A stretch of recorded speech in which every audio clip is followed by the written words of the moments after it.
Anies Baswedan 2017 boleh saja dia percaya diri dan ya di atas angin karena didukung oleh ya si Lebaran Kuda, kemudian Prabowo, kemudian juga Yusuf Kala dan demo berjilid. Oleh karenanya dia percaya diri banget. Namun sekarang diminta untuk menambah 4 kursi saja tidak mampu dan akhirnya ditinggalkan oleh PKS. Anies, makanya jangan sok pede banget kamu. Rakyat melakukan protes dan unjuk rasa. Tidak mungkin tidak ada sebabnya. Mari kita lihat dari sebab akibat. Pasti adalah yang diprotes, yang dituntut. Tidak mungkin tidak ada. Ribuan rakyat berkumpul hanya untuk happy-happy, untuk jalan-jalan. Sudah lama nggak lihat Jakarta misalnya begitu. Barangkali karena merasa yang diprotes itu dan tuntutannya itu tidak didengar. Nah, kalau sama sekali tidak didengar, diabaikan, sampai Lebaran Kuda masih akan ada unjuk rasa. Itulah SBY Susilo Bambang Yudhoyono yang mengajak warga seluruh Indonesia datang ke Jakarta agar berdemo sampai Lebaran Kuda. Jangan coba-coba untuk melindungi penista agama. Kalau Bapak Presiden melindungi penista agama, negara membiarkan penista agama, kami tidak segan-segan untuk datang lagi, merebut balai kota, bahkan kami akan kepung istana. Dan kalau masih tidak bisa juga, kami siap membuat suatu revolusi di negeri ini untuk merebut gedung DPR MPR, dan kami tidak menginginkan pemimpin yang melindungi penista agama. Demikian juga dengan Habib Rizik yang meminta Jokowi mundur bila mendukung Basuki Cahayapurnama alias Ahok yang dianggap sebagai penista agama. Tugas kita adalah memenangkan Anies Rashid Baswedan sebagai gubernur DKI 5 tahun ke depan, dan saudara Sandiaga Salahuddin Uno. Demikian juga dengan Prabowo Subianto yang mengusung Anies Sandi di Pilgub Jakarta, tentu saja menjadi kekuatan yang sangat dominan. Kesimpulannya ialah dalam hal soal saudara Ahok, kita akan laksanakan dengan hukum yang tegas dan cepat, dan oleh Pak Kapolri janjikan selesai dalam 2 minggu pelaksanaan hukum yang cepat itu, sehingga semuanya berjalan sesuai aturan tapi dengan tegas. Ya, itu aja. Dan wakil presiden saat itu adalah Yusuf Kala mendukung juga dan termasuk ya membiayai Anies Baswedan sehingga kekuatan Anies Baswedan tidak terbendung. Namun sekarang diberikan tingkat waktu untuk menambah 4 kursi lagi, Anies tak becus. Aduh, ngapain kamu nih? Ada 3 hal yang mungkin harus kita pahami terlebih dahulu. Pertama adalah, jadi Partai Keadilan Sejahtera ini di Jakarta mendapatkan mandat rakyat yang cukup besar, bahkan menjadi partai pemenang. Ya. Kita meraih 18 kursi di sini dan sebagai pemenang di Jakarta. Dan perolehan itu memberikan mandat kepada PKS untuk menentukan agar kader terbaiknya menjadi calon gubernur atau menjadi calon wakil gubernur. Dalam kerangka itulah kemudian PKS memutuskan bahwa kader PKS harus ikut berlaga dalam kontestasi pilkada, entah sebagai calon gubernur atau sebagai calon wakil gubernur. Kemudian dari kerangka inilah kemudian kita melakukan gait aspirasi. Muncullah gagasan untuk memasangkan Anies Sohibul Iman atau kita sebut sebagai pasangan aman. Dan itu sudah direkomendasikan secara resmi pada tanggal 25 Juni. Sudah berlalu sampai sekarang 40 hari ya.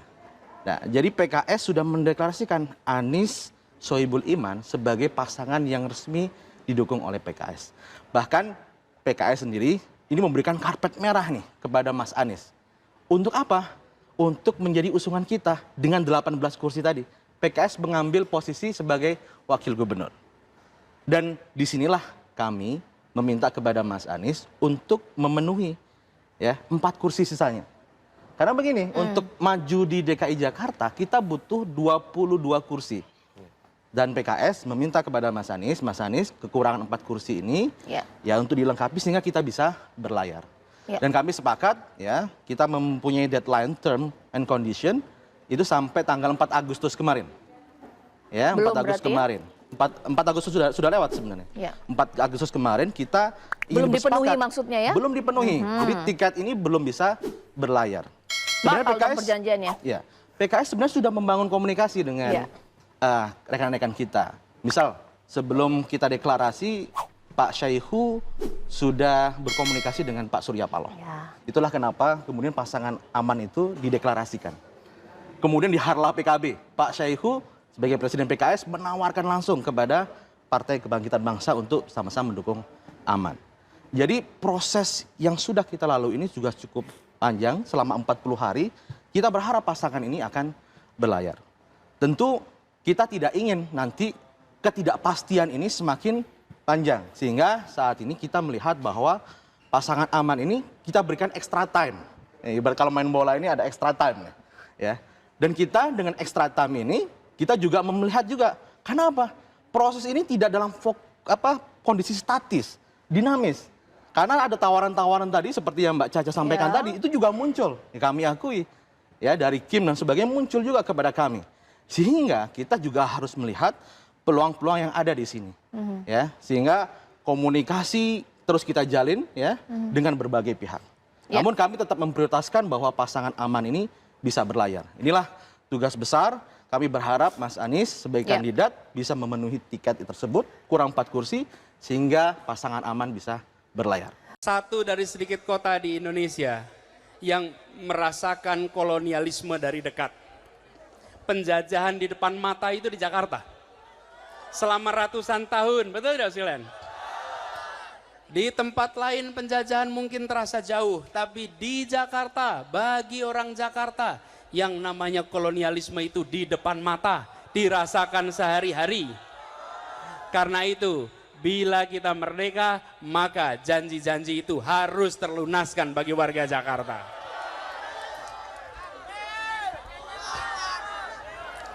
Dulu, kita semua pribumi ditindas dan dikalahkan. Kini telah merdeka, kini saatnya kita menjadi tuan rumah di negeri sendiri. Jangan sampai Jakarta ini seperti yang dituliskan dalam pepatah Madura. Itik sea telor, ayam se ngeremi. Katanya, itik yang bertelur, ayam yang mengerami. Tapi dan PDIP tinggalan. Karena kayaknya PKS, Nasdem udah mulai kayaknya mau menarik dukungan ini gimana? Ya politik kan memang cair. Kan selama ini PKB mengusung Pak Anies kan PKS juga mengusulkan wakilnya kan belum ketemu titik temunya kan. Sementara muncul lagi Kim Plus dan lain-lain. Ya kita ikuti dulu dinamikanya seperti apa nanti pada finalnya kayak. Tapi Gus, waktu itu kan tawaran dari Harlah, atau Harlah PKB kan jelas-jelas terang-terang Pak Dasko mengajak nih gabung PKB ke pemerintahan. Itu follow up sampai saat ini gimana? Apakah nanti juga gabung ke Kim Plus? Karena kan Pak Dasko juga tadi bilang 1-2 hari ini akan ada partai yang bergabung nih diumumkan. Apakah Ya, itu PKB atau gimana? Kita belum tahu, tunggu saja partai mana nanti. Gus tanya apakah punya Kim Plus ini juga kalau Gus sendiri melihat sebagai upaya perjalanan terhadap Mas Anies karena Mas Anies yang sudah menyatakan maju lebih dulu begitu di Pilkada DKI. Dan ada keinginan untuk melakukan kerjasama dan kolaborasi dalam pemerintahan ke depan yang sebagian dan dimulai dari pilkada. Kan kita ingin pilkada berjalan lancar, apalagi juga di DKI nggak ada riuh supaya semuanya lancar. Gus, tapi kan kalau Kim Plus jadi kemungkinan ada melawan kota kosong dan beberapa pengamat pemilu melihat itu salah satu kemunduran demokrasi. Ini komitmen PKB untuk kalau demokrasi mau mundur terus. Tapi gimana Gus komitmennya untuk tidak ada kota Artinya kosong? itu tanggung jawab semua partai dan masyarakat kita semuanya. Tidak bisa diberikan hanya setiap masalah soal demokrasi kepada partai politik. Ayo kita jaga partai politik dan juga kewarasan kita dalam berpolitik. Pak, terkait tadi juga yang masalah kota kosong, apakah itu juga menjadi strategi Kimplas untuk mendorong Anies dan juga Ahok, Pak? Saya belum lihat sampai ke sana. Yang jelas yang saya lihat ingin ada kolaborasi kerjasama dari partai-partai politik yang ada. Kan sudah tidak ada lagi istilahnya sebenarnya istilah-istilah itu kan. Kalau pilpres selesai ya selesai, karena pilkada biasanya di banyak tempat ada macam-macam itu zigzag di antara partai-partai kan, tergantung kepentingan lokalnya. Tapi sampai saat ini ada tawaran lagi Gus dari Kim ini untuk PKB plus. Kenapa? Ada ajakan lagi sampai saat ini dari Kim terutama Gerindra untuk gabung nih di Jakarta. Saya kurang tahu persisnya ya. Yang jelas komunikasi dengan semuanya PKB cair dan bisa berkomunikasi dengan semua partai. Insya Allah di Kimplas sudah muncul satu nama, yaitu Ridwan Kamil untuk Pilkada DKI Jakarta. Untuk wakilnya masih dibicarakan atau gimana? Untuk wakilnya nanti mungkin sehari 2 hari kita akan sampaikan ke media. Senada dengan Gerindra, Partai Golkar juga pastikan Ridwan Kamil OTW Jakarta. Kenapa? Pilkada DKI on the way. Pak, pertimbangan Golkar melepas Jabar gimana Pak? Kenapa? On the way to DKI. Kalau saya pribadi disuruh, diminta untuk bisa nanti oleh masyarakat untuk maju ke pilkada, melawan Pak Anies saya berani, melawan Pak Ridwan Kamil pun saya berani. Hingga kini, kontestasi pilkada di Jakarta masih dirajai oleh 3 tokoh utama. Ridwan Kamil pun diprediksi bisa menjadi kuda hitam melawan dominasi Anies Baswedan dan Basuki Cahayapurnama atau Ahok. Tim Liputan iNews melaporkan. Ini Kim harus ditambah plus dalam konteks pilkada Jakarta, memang sengaja untuk alienasi Mas Anies. Iya, kalau misal kita cermati memang ada arah semacam itu. Karena bagaimanapun juga di Pilpres 2024 yang lalu, Mas Anies relatif cukup kompetitif, tampil sebagai bagian dari kandidat yang melakukan perlawanan secara naratif terhadap Pak Prabowo. Meskipun dari sisi elektoral gap-nya cukup jauh. Tetapi juga di saat yang sama ini adalah bagian dari realitas politik, di mana kemudian ada tren kecenderungan di mana partai-partai lebih memilih untuk melakukan barter. Sekaligus juga tukar guling kepentingan. Yang mana bukan hanya dalam konteks baku atur koalisi di dalam konteks lokalitas antar wilayah, tetapi juga betul-betul dikaitkan dengan konteks tadi di 2029. Kalau misal kemudian partai-partai di koalisi perubahan yang dulu ya, akhirnya tampaknya sudah mulai indikasi ini, dan indikasinya semakin clear untuk menyeberang, dan itu terkonfirmasi saya pikir malam ini ada PKB, ada PKS, suaranya tidak selantang dulu. Senyum Mas Pipin juga rasanya tidak lepas malam ini, jauh lebih light gitu. Lebih light, lebih wise. Lebih wise, dan itu sebagai sebuah indikasi tampaknya itu adalah kopling untuk menyeberang. Oh kopling, Pipin gimana? Betul, kopling siap nyebrang?